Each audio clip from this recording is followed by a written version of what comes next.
And every day we get more knowledge about this topic, which according to Quran you will find it is exactly excellent, which has been reported 1400 years by this illiterate prophet Muhammad sallallahu alayhi wasallam. And this is one of the miracle and proof of the Quran is a word of Allah subhanahu wa ta'ala, not a mankind. From Arabic Peninsula, 1400 years, he has no ultrasonic, he has no ultrasound, he doesn't have all this new technology, he doesn't have a camera enter to the womb of the mother and see. But in Quran describe exactly step by step this creation by the will of Allah. The second journey, from the time he leaves the womb of his mother to this life, this dunya. This is the second cycle. When the baby will born, nobody knows.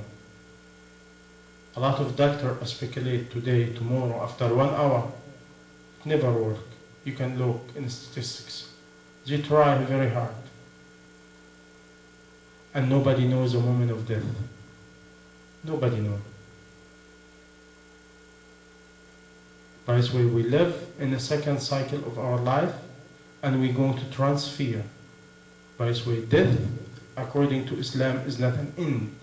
It's an end from one life and the beginning of a third life, third cycle, which Hayatul Barzakh, the life after this life, the life of the world.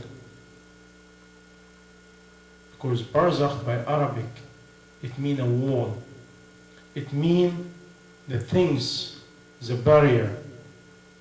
Because we cannot come back to this life and we cannot exceed or leave where we were after death. Right? So we will be trapped in a certain style of life for a period of time until the day of judgment.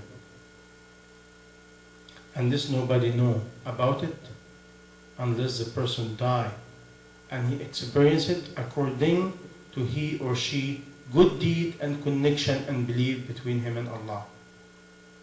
With the moment of death, we will not carry anything except what we believe and our connection and our devotion to our Creator. And we have the fourth cycle is when we go to meet the Creator in the day of judgment, the day of reckoning, the day of questioning. The day we will be questioned about every detail we said and we did in our life.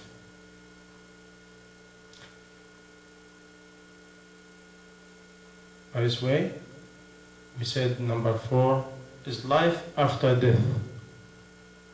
We believe in the day of judgment.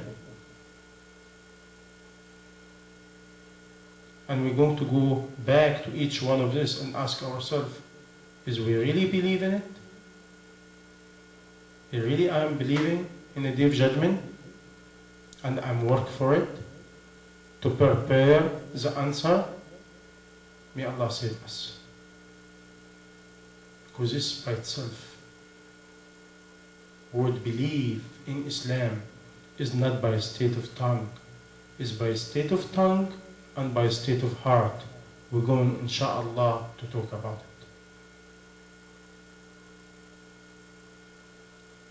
Number 6 is a belief of destiny, good and bad.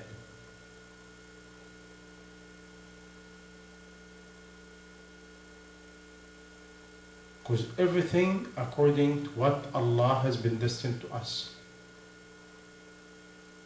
We're just a slave and servant, working for Allah according to Allah allow us to do.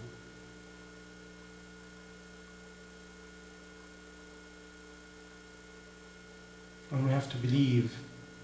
We cannot move, we cannot do anything without the will of Allah subhanahu wa ta'ala. Doesn't mean I have the wrong intention and do bad deed and follow my desire and follow shaitan, the devil, Satan, and I said this is my destiny. No. Allah subhanahu wa ta'ala, He will give you according to your intention. and your intention according to the state of your heart, and the state of your heart according to your sincerity between you and your Creator. This is how it works. By this way, do not blame nobody except yourself. Do not blame the devil. Do not blame nobody.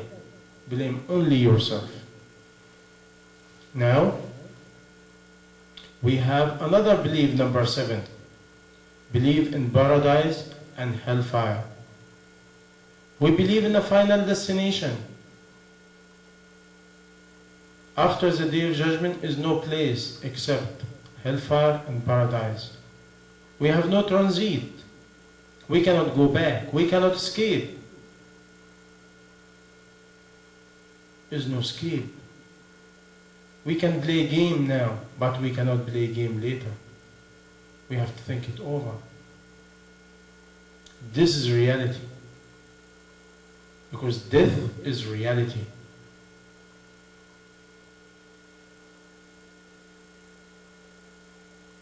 This is the major 7 element of belief to enter to the fold of Islam and to deny any religion or any belief except Islam.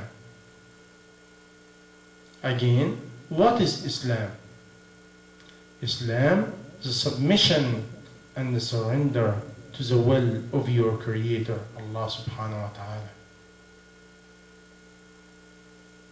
By this way, when you embrace Islam, you believe in the 5 things by a status of the tongue and a status of the heart, without no doubt. And you bear witness about the Shahadatain, which meaning you will live as a slave and servant to your own Creator according to the teaching of His Messenger. This is what it means.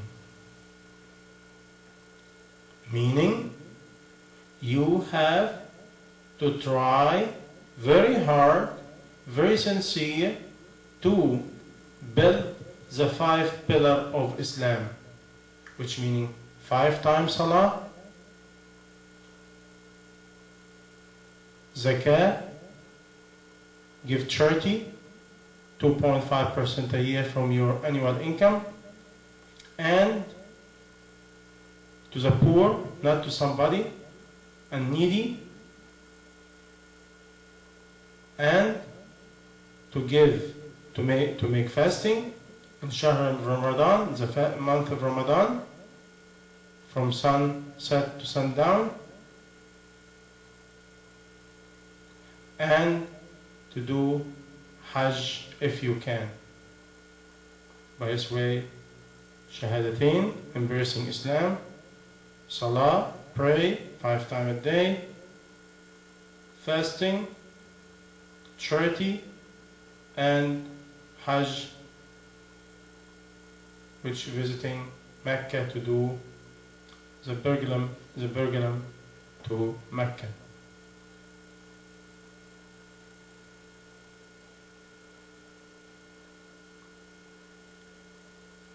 Now, if you can, finance, and if you can, physically.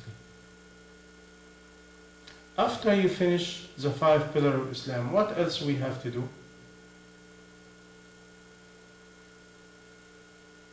We have to embrace Islam daily, from the time I wake up to the time I go to sleep, after I sleep. Because from the time I embrace Islam, I'm saying, I'm a slave only to you, Allah. I'm only believing you, and I'm only will follow my teacher, my prophet, your prophet, and his teaching, which called Sunnah of the prophet, in my daily life, in my manner, in my conduct, in my behavior, in my business, in my work, in my dealing with neighbors, in my dealing with my wife, my children, myself, animal, life, everything. This is Islam.